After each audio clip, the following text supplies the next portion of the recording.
Paris, and I was immediately robbed by children, and they stole my phone. It was great. Crazy. Yeah, and fun fact, every McDonald's in the world has free Wi-Fi. But we landed in Paris. I stayed at a hostel the first night, and then after a day we went to Zurich, Switzerland, and we couch surfed in Zurich. From Zurich we went to Vienna, Austria, and then from Austria we went to Venice, Italy. Then we went to Florence and Tuscany, and then Rome. Then we went to a wedding actually in Sicily. What was it called? It was very obviously Sicilian sounding. I can't remember it. But yeah, we went to Sicily, and then we were on our way back to Rome, and then on our way back to Paris, and then the train in front of us caught fire, so we missed our flight to, I think it was, we were going to Ireland. We're going to back up a long Yeah, that's way. fine. I just We're thought I'd give you a synopsis. Definitely going to back up a long way here. That's cool. When you landed, Mm-hmm. what was your immediate, what was your immediate surroundings? Okay, so when we landed, we were at Charles de Gaulle Airport. It was pretty wild, like, learning your way around things with not speaking language very well. I had taken 2 years of Cajun French at LSU, but it's not the same as regular French. Right. So I was trying to speak, like, broken French to these people. Right. Mm-hmm. Yeah. What was really cool about that trip is it gave me an insight to how people here, like, that come here and don't know English, feel. I don't think I would have been as sympathetic or empathetic to immigrants ever if I hadn't have had that experience. So in France, I didn't realize that France was like the worst place I could have landed, and especially Paris, because they hate Americans. Hate Americans. Right. So goddamn much. Of They course. hate Americans. They really do. Of course they do. And even if they speak English, if you ask them a question in English and they understand you, they'll answer in French because they feel like you should know it. You should know it because that's their country, and they honestly feel the same way that we feel about our country. And it is so ugly to see in person, like to feel that. I'll never do that to any other person after that trip. When I was on my way to Zurich, we had stayed up all night taking the trains, and we stopped in Germany in a really, really unsafe place. And it was one of the only places we went that guns were like illegal. Always getting a lap dance. That's so cute. But yeah, so we stopped there, and it was super unsafe. I couldn't sleep on the way there, and we had a layover. Yes, hell yes. And then once we were almost to Zurich, Switzerland, and I put my feet up to try to nap, and I was yelled at by a Swiss businessman who told me we don't fucking like you and to get out of the country. And that was pretty wild, seeing how things have gone now in our country, and then having experienced that as, I think I was 20 at the time. Like, what kind of older gentleman yells at a 20-year-old girl for just laying down on a train? You know, it was just crazy to me. Did it ever occur to you, this is what the world has become? This is America. I was very confused. When was this, actually? This was 2011. This was 2011. It was so this June is before. to June This is 27th. before all of the MAGA It was before shit. all This of that. Is all of this. Barack So- Obama was still president. Times were good. So. And people loved Barack Obama. People tried to tell me that other countries don't it, like Obama. right. Other countries loved Obama. So this is Loved before all of the bullshit. Yes. Okay. Yeah. So, with that in mind, how did that affect you? Right. I'm not in the whole trip, but like right then. Well, different parts of the trip in different ways. Like, for example, I flew out of England in London. And when I flew out of London was when they were doing protests. They had just started putting up tents and things around. It was during like Occupy, that movement. Mm-hmm. And they were putting up tents around Parliament in London. And it was right before the London riots happened. Like the next month, I think it was, when they had shot an unarmed black man in London. So tensions were rising even then. And we were going to go to Greece and we couldn't because of the economy crashed in Greece. And it was having riots and it was violent there and we couldn't go there and be safe. So, I mean, it was starting to change then, which was pretty crazy to witness. And then also to see how much animosity there was for for the U.S. And before I went backpacking, and this is going to sound really braggy, but it's just what happened. I marched in the St. Patrick's Day Parade in Ireland in 2009. And it was really weird to see that America's economy and America's entertainment is reflected everywhere. Everywhere. Like, I saw a poster for a Wiz Khalifa concert when I was in the Paris metro. Yeah, I was like, what the fuck? And I saw Kim Kardashian and stuff, and I was like, no, why is she out here? Which, no disrespect, because she got famous from a sex tape that wasn't even consensual for that to be released on her part. But what she's done with it, I'm just like, man, just so goddamn vapid, and that's so what lame gets. in that video too. What? That's what I've heard. What? That's what I've heard. But anyway, I mean, better than Paris Hilton, but you know, whatever. But yeah, like the fact that if you're famous in the U.S., you're famous everywhere, and our economy affects everywhere else. I feel like Paris Hilton would be going to bed with a PVC pipe, with like that would just be terrible. You've clearly thought about this in a way that I've not. No, I just consider her to be terrible. She's awful. There's nothing attractive about her. You're probably Kim right. Kardashian is the, if you guys don't understand, she is the body and the face of what every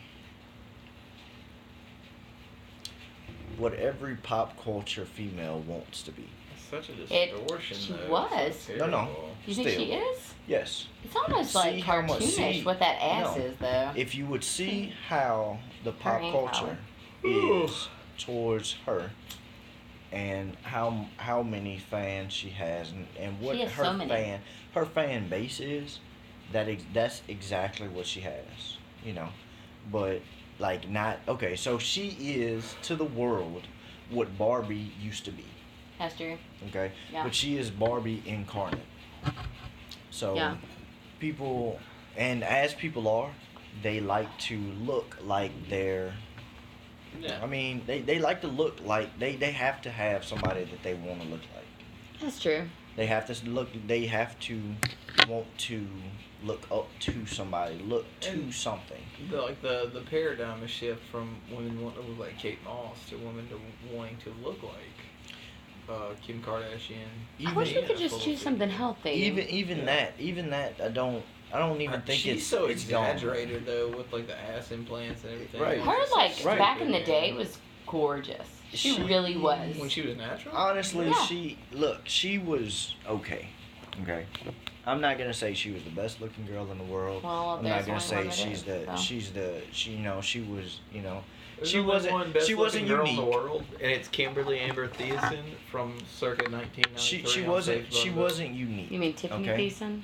What did I say? You fucked up. What did I say? You fucked up, man. Right. You said Kimberly. Kimberly, didn't I? You fucked up, Tiffany man. Amber So, Thiessen, my she bad. Out wasn't- here. she Names wasn't- and stuff. Don't Thiessen. even know their names. 1993. She was not something that would have jumped off as she has had she stayed her same. I don't know that she would have either. And she knew that, right? so- Probably. Yeah, she's great at business. And I guess. right. Yeah. She's the Apple Corporation of a person, right? Sure, She yeah. has no real qualities, Yeah. but she definitely knows how to market. Yeah. That's the even exact. be mad at that. That's her quality, to market, and she knows who her crowd is. She knows who her audience is, and those people love to pander to her. Right. Yeah. But besides that, so you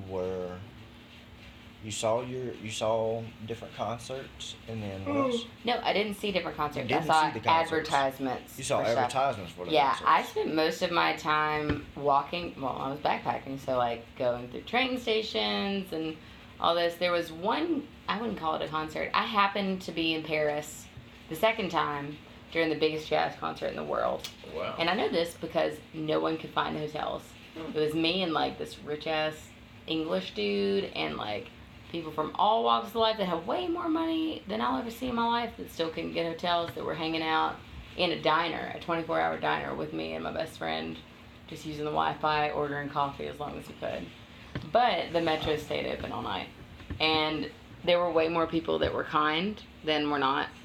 And we, even though we couldn't understand a word of what they said, this group of Parisian or French students, like young guys, hung out with us on the Eiffel Tower lawn and like gave us wine, and we just hung out listening to music. And then the Eiffel Tower has a really cool light show every night.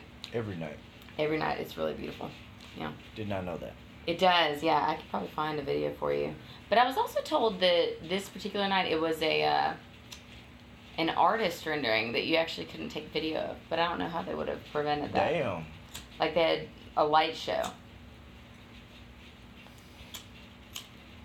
That's really crazy. It was gorgeous. But like, yeah, I ran into, I don't know, I encountered a few terrible people, but most everybody was wonderful, and it was crazy. How long was this? How long was this whole backpack? I was there for a month. I was there for a month, and I went to 9 countries in 27 days. Damn. It was crazy. But, yeah, it was, and people hate Americans. They really do, and the more you're out of America, you see why. Because what do we know about other countries? What do we know about other cultures? We don't know shit about anywhere. We're number one, baby. We're number one, and we're told that no other country has freedom, which is so insulting to everyone else in the goddamn world. It's crazy. I can understand. Yeah, I don't know. It was one of the hardest things I've ever done. Like, I lost like 20 pounds. And I'm not even exaggerating. I lost so much weight because I think one day I walked 20 miles or something like that. It's crazy, yeah. So it was one of the hardest things I've ever done physically. But it was one of the best things I've ever done from my perspective. And that sounds really, really pretentious, but... No, but it's the truth yeah. at the same time, though. I mean... And we stayed in hostels. I met people... Like, I met a girl, Patty, that is from Mexico, that we just went and hung around with. I couch surfed and stayed with students in Zurich, Switzerland. That I'm still friends with on Facebook with a lot of these people. Yeah, and I saw things that at my age I had I don't know, I don't know that I appreciated it as much as I would now, but I wouldn't have known about these things without seeing it. Like, I got to see, we went to Rome, and I got to see the Colosseum, and I've been reading history, so that like blew my fucking mind. Right. And then we went to, God, what was the name of the church? It was where they held Paul, and like it had his face like indented into the stone because he had been held there so long.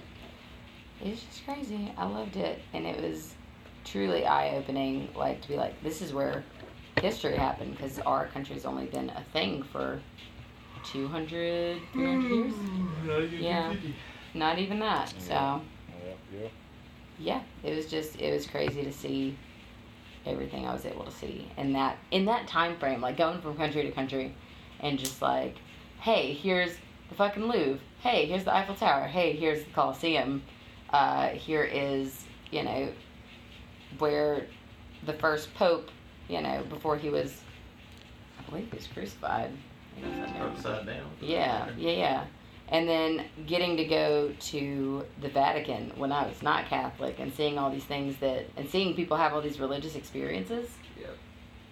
It's really cool. What did the Vatican, what did that do for you? Like, when you first went up to the Vatican, like when you knew that, this is the Vatican. Like, well, it's a city, like it's a different country, right, actually. yeah. I'm sure you know that. Yeah. But I went to the Sistine Chapel, and like seeing artwork that has survived like almost millennia is insane to me. Like seeing like this is where Michelangelo painted all this, and they're able to restore it and keep it up was just really impressive. But the reverence of people that are actually Catholic getting to go to where they believe all their sacred stuff is, basically. Like, we got to see a mummified pope. They have a pope on display, which blew I couldn't read any of the stuff, like labeling this, so I was like, I think that's a dead body. And my friend was like, I think you're right. And then it was a dead body. Some of, like, decorated dead bodies, they have like jewels and shit all over them. Yeah. Crazy. Oh, and then gold. You do realize that there's more gold in the Vatican than there is there's so much in the world. Right? It's crazy, yeah. They have a lot of treasures there. Also, there was a building in the Roman Forum that was made with the most valuable substance in the world, and they have the original key to lock that door every day. So I'm like, I can't keep up with shit. It was made out of Bitcoin. I think it was, I don't remember what it was. I have a picture of it because I was like, this is what that shit looks like. I don't remember. It was vibranium, you're right. Oh, this is that light show. This is a terrible picture, but like Eiffel Tower lights up like that every night. That's pretty awesome. It's gorgeous. I did know. And I did know then- it lit up every night, but I And didn't then know that's if a it group was of school different. guys that are just hanging out with some Americans that can't speak any fucking French. Just hanging out, make sure we were okay. You know? I didn't know it lit up with a different light show Yeah. every night. And there's that mummified Pope. It was real weird. Look at that shit. That's nuts.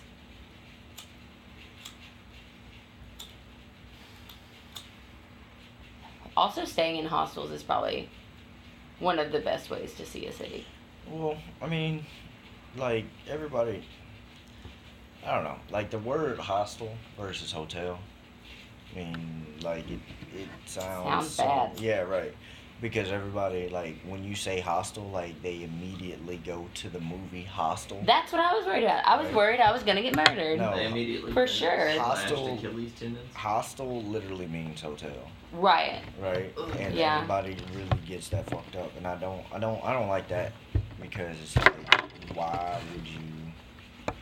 I mean, I understand the movie was. Oh, you fine? You fine, Hank? You fine? I understand the movie was crazy, Scary. and the movie was amazing, honestly, to I me. don't fuck with that movie sound. The movie was so amazing that people will not watch it, right? Oh yeah, Like yeah, yeah. I'm people terrified get of like it. halfway through it and like, whoa, wait a minute, let's stop. But like a lot of people don't really realize that hostel really means hotel Right. or technically motel. It is a whole different vibe though. Right. Like, for example, when we stayed It's in a place England, to stay. That's, but you that's what a hostel is. socialize more with the other people there. Right. Because you have a common room, and then one place I stayed, I think it was in Barcelona. It was a bunk room with 10 people. 10 people, like in bunk beds. And then in England, there was the hostel we stayed at was above a bar, and there were people that were staying there long term. And we ended up having a picnic with a French girl and this couple that was from New Zealand that was like living at the hostel, and all kinds of different people. In a way that when you go to a hotel, you mind your own fucking business. Right. You Right. stay to your room, and if you talk to anybody else in the hotel, You're fucking weird. yeah, stranger danger. You know what I'm Right. saying? It's not like that with a hostel. And I'm really glad I did that instead of, staying in a nice place. And a lot of places have an age limit. So you can't have kids and you can't be over a certain age. So it's your peers. And you're able to meet people that are also having the same experience as you. That I didn't know. Yeah. Well, I mean, it's not every hostel, Right, but right. a lot of them are youth hostels specifically. Okay. Yeah, and it's really great. It's and you're able to see people that are, as I said, having the same experience as you, or as confused as you, want to go out and do stuff, want to experience things, in a way people staying at hotels is not going to do. So, Awesome. I don't know, it just fosters more of a sense of community, I think. All right. Well, that's going to stop this session. Ariel, I appreciate this. Oh, you're if welcome. You have a, do you have a YouTube link? Do you have your own YouTube? Not in a good way, no. No. Okay. Well, this is mine. So I mean, I will link yours. You don't have to People do can that. definitely follow you if they want to. That's not in their Hopefully, best I interest. will I'm do so a whole boring. bunch more of these series, and that's a wrap.